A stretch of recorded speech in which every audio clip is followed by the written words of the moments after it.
Have you ever glanced at your phone, seen a headline, and paused mid-scroll, wondering if you'd really read it right? Canada drops visa requirements for 10 Asian countries. No embassy visits, no stacks of paperwork, just your passport and a plane ticket. But why now? Why these 10 nations, and what does this bold move mean for millions of travelers and for Canada itself? This change is far more than a travel convenience. It's a carefully orchestrated geopolitical play, a tourism pivot, and perhaps something even bigger on the global stage. As you read on, the countries on this list may surprise you on. If yours is one of them, your gateway to North America has just swung wide open. 10. Brunei Darussalam, a tiny nation on the northern coast of Borneo. Brunei often slips under the radar. Fewer than 500,000 people call it home, and it's famed for quiet wealth and vast energy reserves. So why would Canada waive visa requirements for citizens of this microstate? The answer lies in Brunei's outsized economic footprint. Its travelers rank among the highest spenders per trip in Southeast Asia. By rolling out the welcome mat, Canada is courting that lucrative tourism dollar. But there's more at play than mere economics. In a region where China's influence looms large, Canada is quietly forging new alliances. Brunei's strategic position and its status as an energy-rich but open economy make it an attractive partner for Canada's broader Indo-Pacific strategy. This visa exemption is the opening gambit, a signal that Canada wants Brunei not just its tourists, but its friendship in its corner. 9. Hong Kong Special Administrative Region of China, glistening skyscrapers, a booming financial district, and a reputation for seamless global travel. You might think Hong Kong passport holders never needed any favors getting into Canada. Yet, as of this recent policy shift, visits have become even easier. No visa required, just an electronic travel authorization ETA. Ask yourself, is this simply about boosting tourism? Or is there something deeper? With tensions between Beijing and Western capitals simmering, many Hong Kong residents have been eyeing safe havens, second homes, and future opportunities abroad. Canada's gesture goes beyond flags in the sand. It's a statement in support of freedom of movement and a long-term strategy to welcome those who value it. Of course, Beijing won't be thrilled. Canada's diplomatic tightrope grows narrower as it balances economic ties with China against solidarity with those seeking a more open environment. This move, headline-grabbing as it is, marks Canada's subtle but firm positioning in that delicate dance. 8. Israel's sun-drenched streets, a world-leading tech sector, and one of the highest per capita travel rates on the planet. Israel is no stranger to global mobility. Yet until now, its citizens needed a visa to visit Canada. With this change, Israeli nationals holding an official passport can simply apply for an ATA online and fly here without embassy visits or paperwork stacks. This isn't just about holiday plans or business trips, though both will benefit. Canada and Israel share deep diplomatic roots, intelligence, cooperation, innovation partnerships, and enduring cultural ties.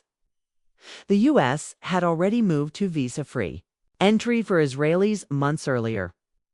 Canada's decision aligns it more closely with its Five Eyes allies.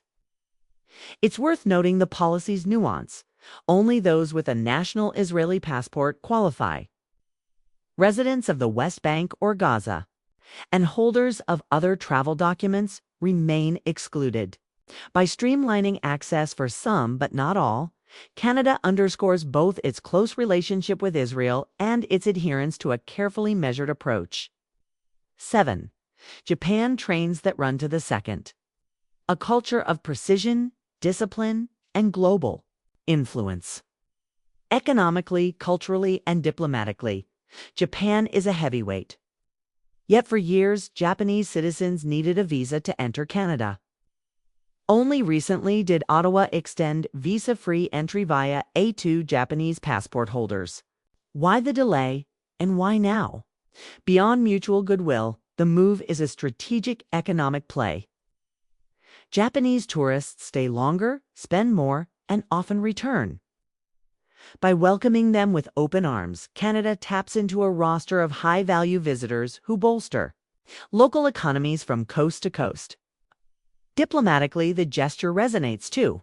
As tensions rise in the Indo-Pacific trade frictions, territorial disputes. Shifting military postures, Canada's overture to Tokyo signals solidarity with one of its most reliable Pacific partners. This isn't just about stamps and passports. It's about forging deeper bonds in a region vital to Canada's future. 6. Republic of Korea, South Korea. South Korea is synonymous with cutting-edge technology, pop culture phenomena, and a dynamic economy.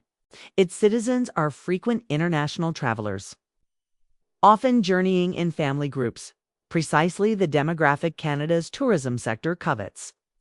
As of now, South Koreans need only an ITA, not a traditional visa, to visit Canada. But there's a calculated strategy underpinning this hospitality. Canada's recent Indo-Pacific strategy calls for stronger economic and security partnerships across Asia. By removing entry barriers for South Koreans, Ottawa sends a subtle message: we stand with you. In an era of rising tensions with North Korea's missile tests and China's assertive policies, this visa change underlines Canada's readiness to back its allies. Moreover, South Koreans already account for a significant share of international students and skilled workers in Canada's major cities. By widening this pipeline, Canada ensures a steady flow of talent, investment, and long-term residence, all of which contribute to national prosperity. 5. Singapore, smaller than many Canadian provinces in land area, yet wielding immense global influence, Singapore punches well above its weight. Its citizens are among the world's most mobile and affluent travelers, ideal visitors for Canadian tourism boards and businesses alike, with visa requirements now lifted in favor of an ATA. Singaporeans can easily book flights to Vancouver's conferences or the Rockies ski slopes. This change didn't occur in isolation. It dovetails with Canada's Indo-Pacific ambitions, aimed at strengthening ties with key regional players. Singapore's prowess in finance, clean energy, cybersecurity, and shipping makes it a strategic partner. By streamlining travel for its citizens, Canada extends an invitation to invest, collaborate, and deepen bilateral engagement on multiple fronts. For Taiwan, an ordinary passport with a personal identification number now unlocks visa-free entry to Canada. Taiwan's vibrant democracy, booming tech industry, and status as a major port make it a coveted partner. But Taiwan's delicate political situation, Beijing regards it as a rogue province, means many countries tread carefully in their diplomatic relations. Canada's visa waiver for Taiwanese ordinary passport holders is a masterclass in subtlety. It grants easier people-to-people exchange while preserving Ottawa's official diplomatic ambiguity. Economically, the benefits are clear. Taiwanese tourists are high spenders, and business and education ties with Canada are flourishing. But beneath the surface, this move also signals moral support for the Taiwanese people, without overtly provoking. China. 3. United Arab Emirates. UAE. Imagine a skyline that seems to pierce the desert sky. Luxury cars on neon-lit streets, a nation transformed from oil producer to global innovation hub. That's the UAE. Historically, Emirates needed visas to visit Canada.